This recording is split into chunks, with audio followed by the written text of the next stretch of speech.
With the Atlanta Braves signing Jackson Stevens, the 40-man roster is now full for the Atlanta Braves. Does that mean they are finished for the offseason? Hope you all had a great Christmas break, but let's jump back into the offseason for the Atlanta Braves and talk about whether or not the offseason is complete for Alex Anthopoulos and the Braves, or are there more moves to come? We'll discuss all of that on today's episode of Locked On Braves. So let's get into it. You are Locked On Braves, your daily Atlanta Braves podcast. Part of the Locked On Podcast Network, your team every day.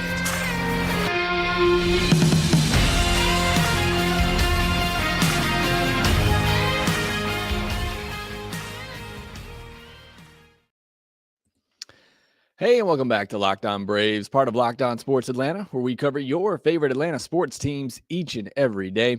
I am your host, Jake Mastriani. You can follow me on Twitter at ShortstopBall. Also, make sure you follow the podcast on Twitter at LockedOn_Braves. Send in any questions, comments, or feedback that you have for the podcast. Make sure you subscribe on YouTube. If you're new, we're approaching 4,000 subscribers on YouTube. That is just tremendous. Make sure that you hit that thumbs up button and that notification bell if you're watching this video. Help support the show a ton when you do that. Thanks as always for making Locked On Braves your first listen of each and every day. I do want to just remind you that we are in a period now where we're going to be posting 3 days a week, expecting a pretty quiet rest of the offseason, and then we'll get things back going to 5 days a week once pitchers and catchers report. But it could be a pretty quiet month of January, at least. And January is always one of my least favorite months of the year. I don't know about you, but it's cold. There's really no baseball going on. There aren't a ton of baseball moves to talk about. And even though it is my birth month, January is by far my least favorite month of the year. But we'll have a lot of great content here to talk about. We'll continue to do Minors Monday. We'll continue to do our Friday mailbag episodes, and we'll be talking about the upcoming season, players who I think are going to have a big year, players who I think may regress. We'll cover all of that. So we'll have plenty of content here, but I did just want to remind you that we're going down to 3 days a week, but do have a lot to get to on today's episode with the Braves, Atlanta Braves signing Jackson Stevens, a signing that I thought always made sense. The two, obviously were a good marriage last year. I thought Jackson Stevens threw some big innings for the Atlanta Braves, feeling the role that he needed to fill as that long reliever, that guy who could come in and mop up duty, or if you were up big or down big, or if you ran out of bullpen arms and you needed him in the extra innings, as he did a couple of times, he was that guy that could come in and throw multiple innings for you. So I just really that Swiss Army knife type of role out of the bullpen that, Josh Tomlin has played in the past as well for the Braves and others. I thought he did a tremendous job.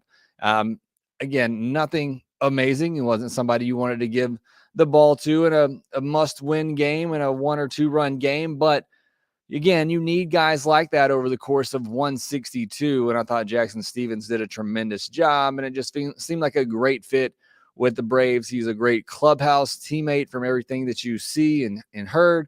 So I really thought, there was always a good chance that he could come back to the Braves. He gets a 1-year non-guaranteed split contract, which means he'll make a prorated amount of $740,000 when he's in the majors during the 2023 season. So Jackson Stevens comes back, and with that, maybe the bigger topic from that signing is that the Braves 40-man roster is now full. The other roster spot that was taken up, and I apologize, I can't remember if we touched on this or not, is that the Braves picked up Lewin Diaz, who was formerly a pretty big prospect for the Marlins. It was the Orioles who DFA'd him. He actually has gone through a couple of teams this offseason and now finds his way onto the Braves roster. So their roster is now complete with 40 men now on that roster. So let's take a look at the roster real quick, and then we'll talk about whether or not I think the Braves are done this offseason. So right now you have 10 starters, and some of these starters could potentially move to a bullpen role. You have, this is just alphabetical order, Colby Allard, Ian Anderson, Bryce Elder, Max Fried, Charlie Morton, Mike Soroka, Spencer Strider, Darius Vines, Kyle Wright, Huascar Ynoa. Pretty solid group of starters right there that you could use this year if needed. You need at least 8 to 10 guys that you can count on throughout the year to make starts for you. In the bullpen, Nick Anderson, Seth Elledge, Raisel Iglesias, Joe Jimenez, Dylan Lee, Tyler Matzik, Colin McHugh, AJ Minter, Roddery Munoz, Dennis Santana, Jackson Stevens, Michael Tonkin, and Kirby Yates. Again, a really solid core of relief arms there, some with some upside, some who already have some big league pedigree with them. So really like the way the starters and bullpen are shaping up. At catcher, Sean Murphy, Travis d'Arnaud, Chadwick Trump. The infielders, Ozzie Albies, Orlando Arcia, Lewin Diaz, Mon Grissom, Matt Olson, Hoy Park, Austin Riley, and Braden Shoemake.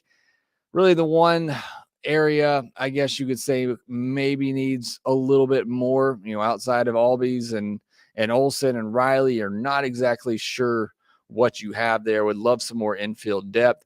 In the outfield, I guess you could say the same there as well, because we don't know what we're going to get from Rosario, but right now you have Ronald Acuna Jr., Michael Harris, two guys that you trust the most. And then you're really hoping something happens, whether it be with Sam Hilliard, Jordan Luplow, Eddie Rosario, Marcell Ozuna. Whether Rosario bounces back and has a solid year, which I think he will, or Jordan Luplow becomes a solid platoon partner with him. Maybe Sam Hilliard figures some things out. The Braves can get him going. You're really just kind of hoping that something clicks in that outfield, in the left field in particular, and at the DH spot. You're hoping Marcell Ozuna can give you something, anything this year. So I would say, infield depth, outfield depth is very key. I actually like the outfield depth a little bit better if you play those guys in the right spots. And again, I do think Rosario has a little bit of a bounce back year, but that leads to the question, is this the end of the offseason for the Braves? Their 40-man roster is complete. Do they do anything else? I've been talking for a while now. I think if they can stay under that luxury tax, they will. And they're about 3, 4, 5 million away from that, depending on what projections you look at. I think they could be done unless something falls into Alex's lap. I don't see anything on the free agent market that really makes the Braves that much better, unless Carlos Correa is suddenly available once again. There's just nothing on the free agent market that I think is really an upgrade for the Braves and is really worth them going into the tax for. You could say bring on an Elvis Andrus or Jose Iglesias, and I wouldn't hate it for the depth. As I said, I think infield's one spot where they could use some more depth at, but it's nothing. There's nothing out there free agent wise significantly that will make the roster that much better. As I am talking here, there's a little bit of breaking news with the Atlanta Braves as they do sign Sean Murphy to a 6-year contract worth $73 million that runs through the 2028 season. So we do get that extension for Sean Murphy that we have hinted at for a while. I'm going to put a pin in this, and I'm going to come back. We're going to talk about that, and then we'll get back into the 40-man roster. But I do need to talk about this Sean Murphy extension real quick and just cover that with you. Today's episode is brought to you by BetOnline.net. BetOnline.net is your number one source for football betting info this season as the NFL gears up for the postseason. You got the college football playoffs about to start this weekend. Find all the latest player developments, team matchups, news podcasts, and in-depth articles and analysis on every game that you can find. And as always, BetOnline remains your continued source for all your sport wagering information with live betting and up-to-the-minute scores for every sport out there. It's the fastest and easiest way to check out on all your favorite games and events, including NFL, NBA, MLB, MMA, boxing, and golf. Head to betonline.net or use your mobile device to learn more. BetOnline, where the game starts. I'm really excited about this new sponsor. We talked about them last week as well. It's Big Dog Speakers. I got a package in the mail. Didn't even know they were sending me anything. Turned out to be two of the most high quality Bluetooth speakers that I have ever heard or listened to. We really enjoyed them over the Christmas weekend, cranking up the holiday tunes. They were so easy to set up with the Bluetooth. And again, just cranking out amazing music, really clear quality audio. The Scout from Big Dog Speakers is a portable Bluetooth speaker specifically designed in Augusta, Georgia, so local here in the South. It delivers huge, clear sound, extraordinary battery life, and tons of connectivity options, all at a competitive price. The Big Dog Scout has a maximum volume of 105 decibels, and that is for real. We have tested it out while still maintaining clear, high-quality sound. The Big Dog Scout is the brand's inaugural model, and it goes big with features that include that 105 decibel max volume, as I pointed out, 40 watts, waterproof, charges other devices as well, which is nice. 15 hours of playback. You can pair two of them together for enhanced audio, which, again, hopefully the neighbors don't call the police on me, but it is just, these speakers are honestly amazing. The Big Scout is now available online at bigdogspeakers.com at just $99 per speaker. Get 20% off with the promo code Locked On. For more information on Big Dog Speakers, visit bigdogspeakers.com. So again, I want to jump into the breaking news for the Atlanta Braves as they wrap up catcher Sean Murphy to a 6-year contract worth $73 million.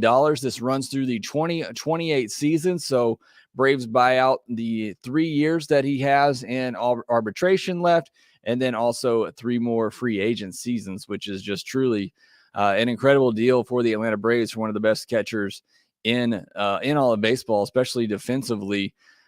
Just reading off the press release here, the deal includes a $15 million club option with no buyout for 2029. So they get another $15 million option for 2029 that has no buyout attached to it. That's amazing. So this would be a 7-year deal. That would make it a 7-year, $88 million deal. Murphy will make $4 million in 2023, $9 million in 2024, and $15 million in 2025 through 2028. And this is just, again, another great move by Alex Anthopoulos as he's locking up another position, a long-term for the Atlanta Braves. As we, go throughout the rest of this decade, you now just have an amazing core that is with this team to help hopefully build another championship right now. So again, I love this move. You kind of always thought that it was probably going to happen. Once the trade was made, you thought there was a good chance that the Braves and Alex Anthopoulos would look to lock up Sean Murphy long-term. And now you've done that. You now have Murphy, Acuna, Ozzie Albies, Michael Harris, Olsen, Riley, position players that are locked up for a long time in Atlanta. It's really fun to see this type of thing happen. I think it's a great deal. Now, one thing I need to look at and do some math on really quickly is what the AA for this turns out to be, because that's important for when you look at the collective bargaining, or when you look at the luxury tax. I'm not a big multitasker here. So you're looking at just over 12 million annually. It's going to be interesting to see what this does to the Braves luxury tax number. Again, they were really close to it. And again, the luxury tax, it combines the AAV of every contract that you have.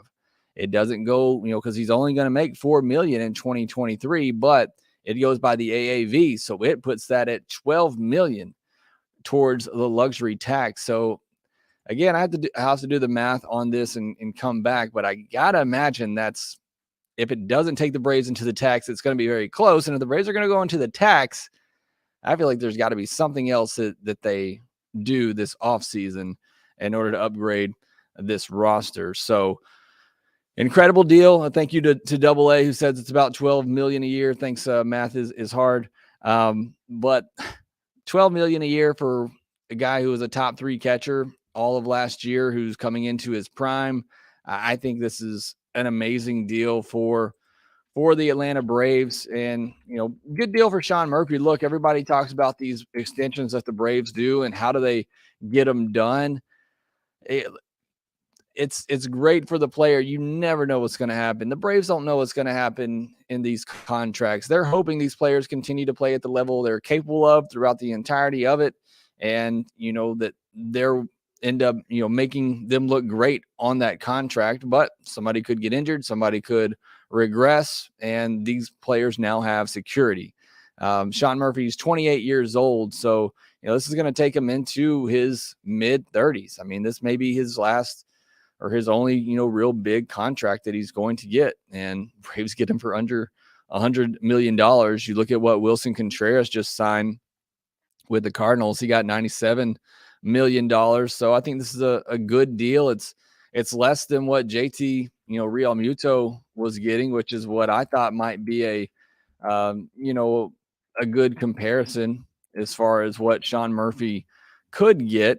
JT Real Muto is making $23 million a year. And I'm not trying to compare Sean Murphy to JT Real Muto, but I mean, you look at the, defensive comparison and Murphy getting better at the plate as well. I mean, I think this is a really good deal for the Atlanta Braves. And I see some of you commenting as well.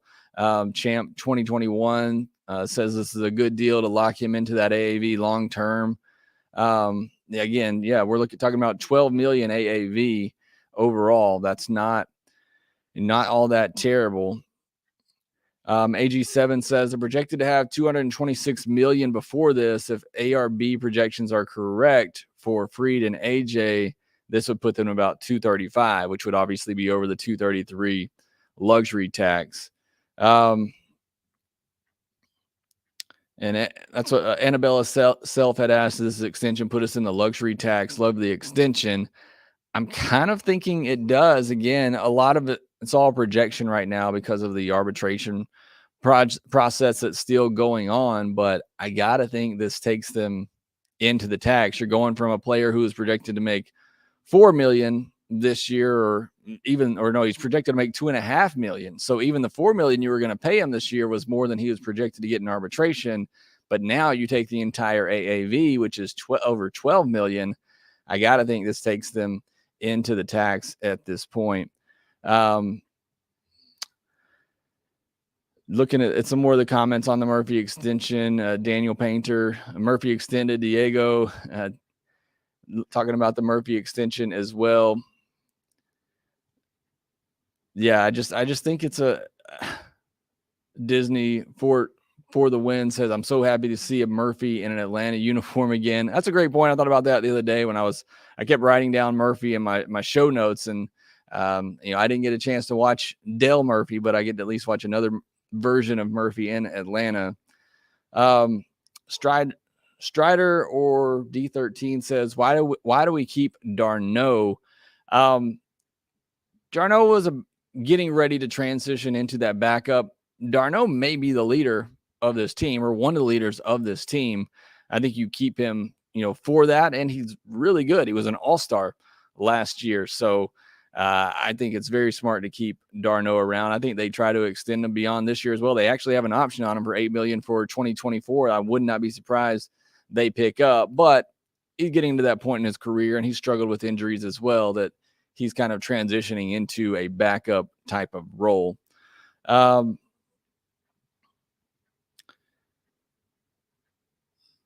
Sorry, looking at a couple more of these comments on the Murphy contract, and then we'll get back into the 40-man discussion that we were talking about earlier.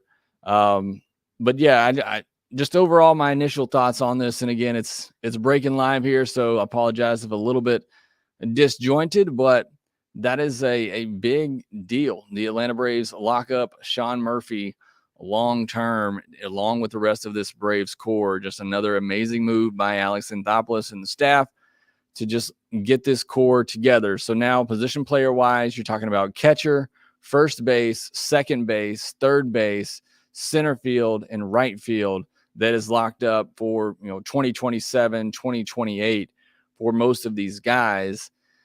I mean, get ready to having a lot of off seasons where there's not much to talk about. And if Vaughn Grissom is the answer at shortstop, that is locked up through, at least 2027, 2028 as well. So you're talking about left field being the only spot that is not, locked up for pretty much the rest of this decade right now. So love this for the Atlanta Braves. Thought it might happen at some point.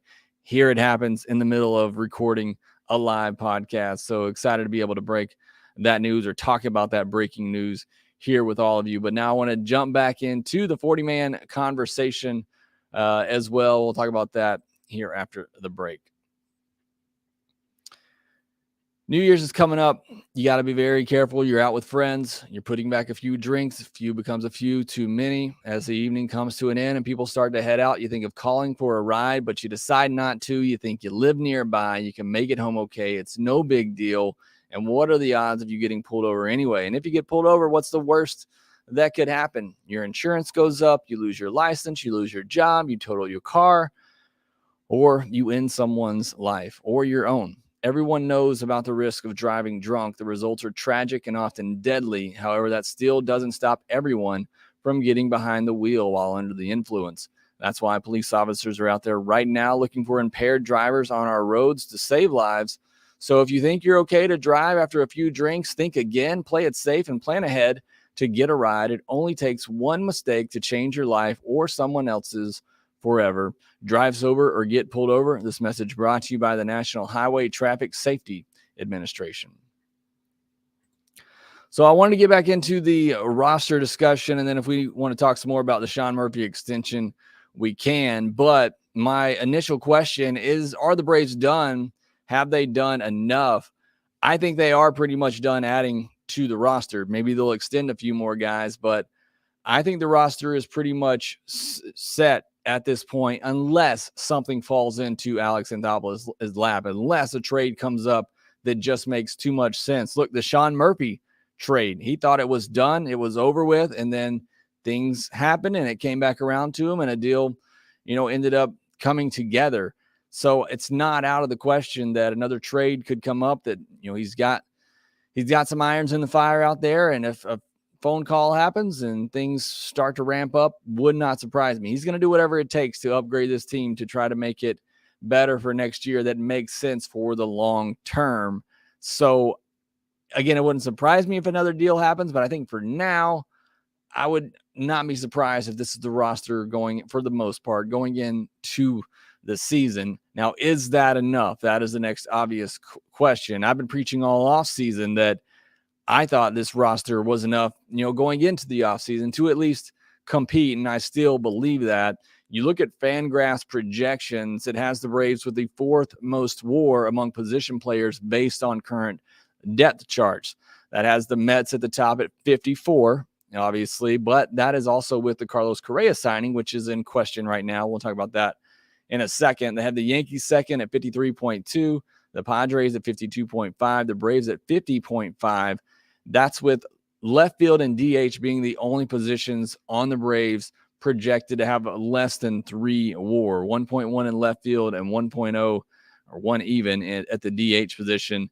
Now, part of that is they have Vaughn Grissom being over a 3 WAR player. Those projections are based off a very small sample size from last year, so I did want to give that caveat.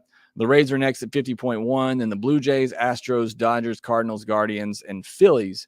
So, again, just with what the Braves have, they're already projected to have the fourth most wins based on their current roster right now. Who can be cut? Who can be DFA'd? There's 2 roster spots, and somebody asked about this in the chat section. But as soon as players are able to go on the IL, which is usually not until about a week before the season starts, you're going to have Matzik and Inoa go on the IL, and that'll open up 2 roster spots. I would think if there's somebody that needs to be cut, Lewin Diaz is probably the first one to go. He's already been cut a couple of times this offseason. Colby Allard, Michael Tonkin, Seth Elledge, Hoy Park, Jordan Luplow are other players that could be cut. I don't want to. I like the depth those guys give you, but I don't think anybody would lose sleep if the Braves had to DFA any of those players. There's also the ability to cut Ozuna as well to open up a 40-man roster spot. I don't think Alex wants to do that and eat that much money, but you could open up a roster spot that way. You also look at who is out of options. Dennis Santana, Lewin Diaz, Sam Hilliard, and Michael Tonkin are all out of options. Something to consider as you think about roster construction going into the year, and also who can be, DFA'd. Couple of news items just real quickly. Nathan Eovaldi signed a 2-year, $34 million deal with the Rangers, 3rd-year vesting option. I know some people wanted him to go to the Braves. I never saw it as a fit, especially since he has that qualifying offer attached to him. And the Braves, need to rebuild and restock that farm system. So I never saw them going after him. He goes to the Rangers, who continue to build that rotation there. Pirates get Rich Hill on a 1-year, $8 million deal. I could see the Braves signing a veteran pitcher, and I haven't looked to see what's left out there. But if they can get a veteran pitcher for, less than $5 million, especially if they're over the luxury tax now, you might as well spend a little bit more. I could see them doing that, and maybe even get somebody on another one of those split contracts they've been handing out this offseason. And I talked about the Correa deal a couple of times. That deal still appears to be on hold. We haven't heard much about that, but right now it's on hold because of the medical issues. So he could be back out there. See some of you in the chat section talking about the Braves going after Carlos Correa. I still don't see it, especially with the medicals, the questions of medicals. But if you wanted to do a shorter deal at a high AAV, the Braves, like I said, could be over the luxury tax at this point. Maybe we'll see. That would certainly be a big upgrade for the roster. All right, and jump back into the comments here. See if there are any other questions or just comments on the Sean Murphy signing. This is from Pierce Gilbert, said, do you think the Mets retain Correa, or do you think they won't agree on terms? I got to think they figure it out and get together on that. Antoine Cease, why do they not bring back Adam Duvall? He wasn't nothing but a Gold Glove left fielder in 2021, 30 home runs. Yes, he was injured last year, but for a big upside, bring him back. Look, I wouldn't mind Adam Duvall. I probably would have preferred him over Jordan Luplow just because, he can play all three outfield positions. He does have big power, right-handed, but I think the Braves kind of went with the cheaper option with Luplow, who has a strong arm. He's solid defensively as well, more so in the corners, and he has some pop from the right side. But yeah, I think Adam Duvall would have been a solid option. I'm not sure why they didn't go after him, somebody they're familiar with. Kwame says, this may sound crazy, but lock up Soroka long-term now while his value is low. Same for Ian Anderson. Good point there. Usually, or we haven't, at least to this point, seen AA lock up many starting pitchers. Obviously they did Strider, but that was mostly just through his arbitration years. Mass Boost says, I said Murphy, Fried, or both would get an extension now that Dansby is no longer an issue. Yeah, great point. It always just seemed like Murphy would be an extension candidate once the Braves traded for him. So surprising that it took this long for them to get it done. But they do get that deal locked up. Jameson says, seeing Murphy in the Braves lineup gives me the warm and fuzzies. Adam W. Fried's extension is going to be a Zach Wheeler level extension or Rodon level, maybe. Look, Max Fried is gone, in my opinion. I've been on that for a while now. Enjoy these next 2 years. He's going to go get $30 million a year somewhere, and he deserves it, and he's going to get it.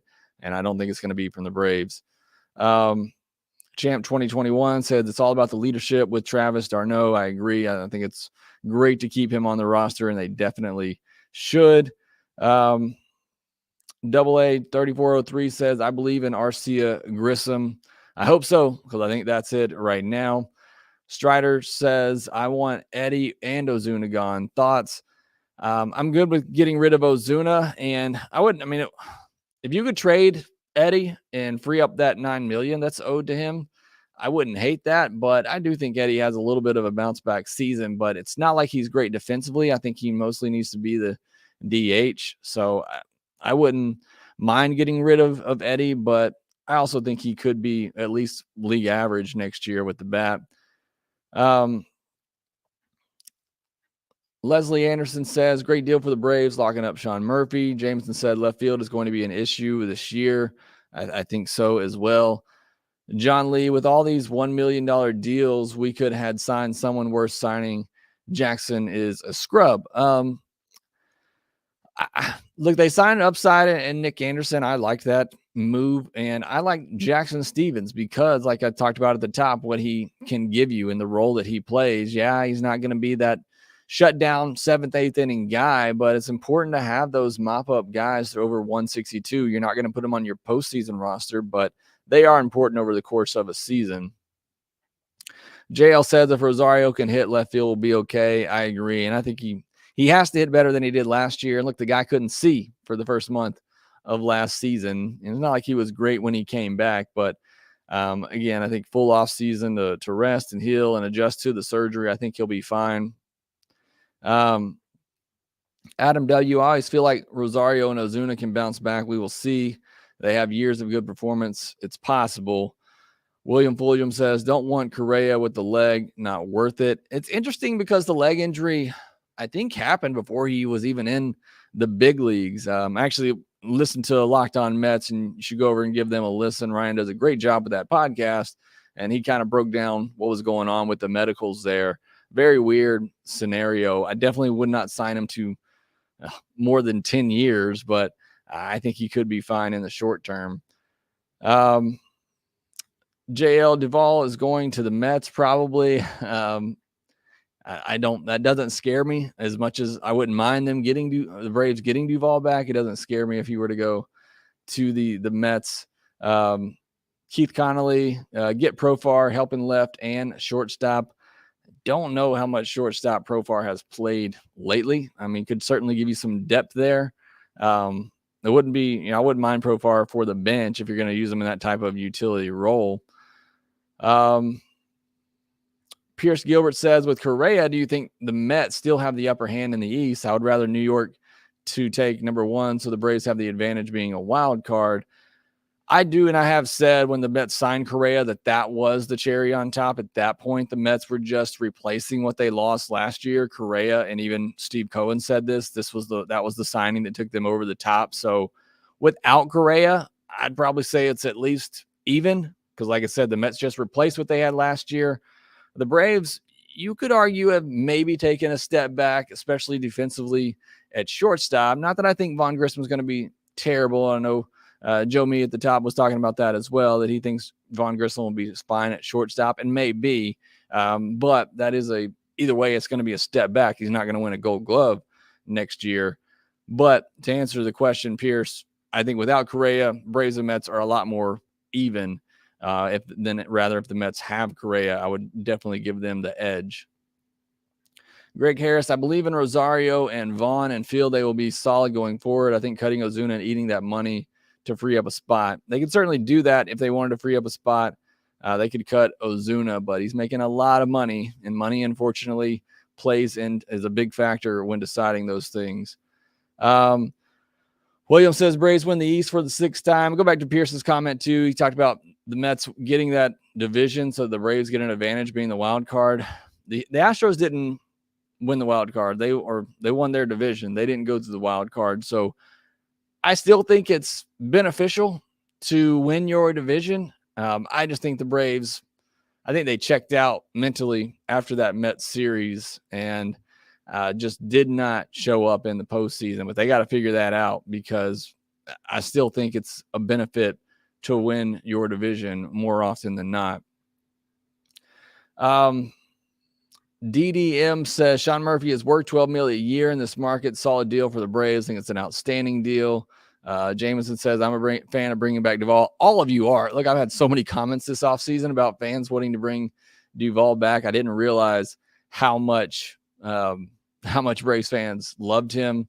Mass Boost said Luplow has more power against left-handed pitching. Luplow 279 ISO to Duvall's 237. So yeah, like I said, I mean, he has really good power, especially against left-handed hitters. I think if I'm correct in this, there's one really good year he had against left-handed pitching. Outside of that, it's more kind of good but not great.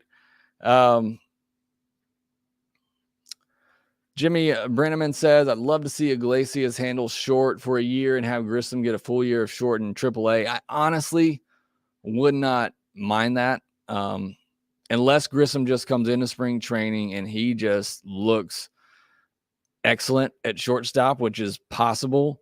I would not mind the Braves getting a stopgap shortstop and let him just continue to work on things at the AAA level. I would not hate it. I think you're fine everywhere else offensively. Now, look, if they did that and Iglesias got hurt and Arcia wasn't able to handle it full time, then you got to bring Grissom up. That's, that is what it is. But I would not hate it because I think the Braves can handle it. And, Iglesias has good bat to ball skills, just not going to give you any power. Magic Eclipse 110 says, what's your thoughts on Spencer Strider? I love him. I think he's going to be an ace, possible Cy Young winner.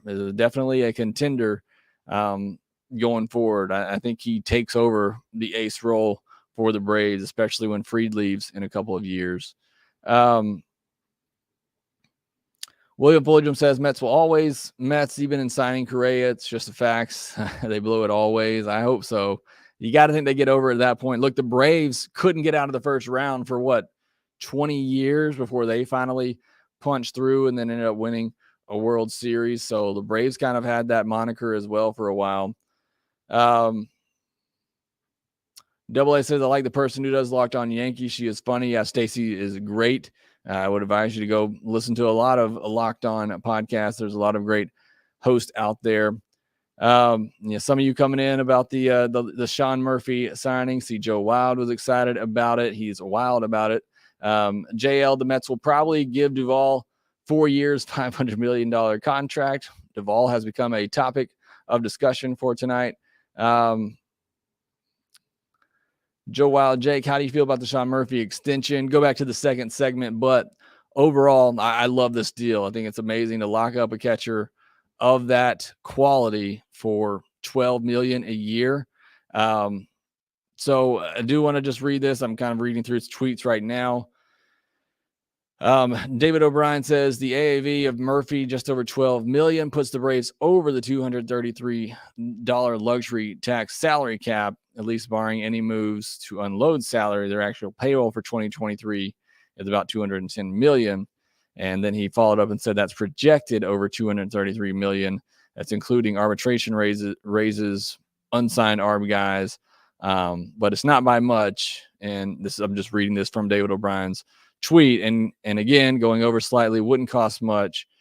To me, it's never been about going over the cost of going over. The cost of going over is not that significant, but it does get significant the more times you do it, especially if you do it a third year in a row. And I do think there's going to be years coming up where the Braves are going to have to go over. So you start that clock now, it becomes a little bit more costly the more times you do it in a row. And there's going to be years where, like the Dodgers are now, where maybe you have to take a step back because you want to get under that luxury tax. So if you could avoid it for another year, I honestly think it's a good idea, but you got an opportunity to win a World Series. There's something out there that makes sense. Then you go do it. Annabella Self says, do you worry about the team getting off to another slow start like last season? Think that was mostly due to losing Freddie, but hope it's not the case after losing Dansby. I think the slow start to the last season had more to do with, first of all, the balls were not traveling. I know that's an excuse, but I can remember sitting up in left field and watching, I believe it was Adam Duvall hit a ball that I thought was going to be 10 rows deep. It got to the wall and just absolutely dropped. The Braves are built around home runs, and they weren't getting those, and they weren't getting those with runners on base early. Also think a little bit it was World Series hangover. I mean, for the first month or so they're just getting, praise, celebrating. You're still reflecting on that World Series championship. You are losing Freddie, and that's probably part of it, but I think it mostly had to do with the fact that the balls weren't traveling as much and just a little bit of a World Series hangover.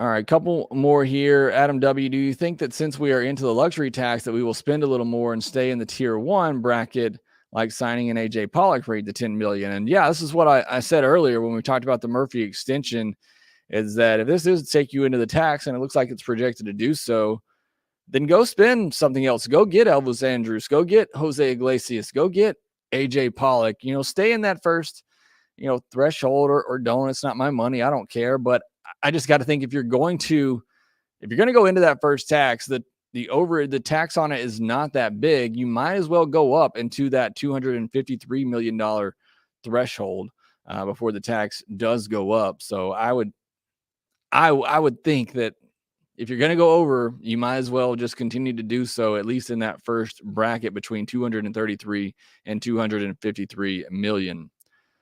All right, I think I'm going to cut it off right there for the night. Went a little longer because we had the breaking news of the Sean Murphy extension. Thank you so much for jumping in here. Had a lot of you come on late to talk about the Murphy extension. If you missed it, we talked about it in the second segment. But thank you so much for joining the podcast tonight. Thank you for making Locked On Braves your first listen. For your next listen, go check out Locked On Sports Today podcast. They talk about the biggest stories of the day, plus instant reactions, big game recaps, and the take of the day. Again, thanks for listening. Be sure to follow us on Twitter at LockedOn_Braves. You can follow me at ShortstopBall. Make sure you rate, review, and subscribe to the Locked On Braves podcast, wherever you get your podcast, and we will talk to you next time.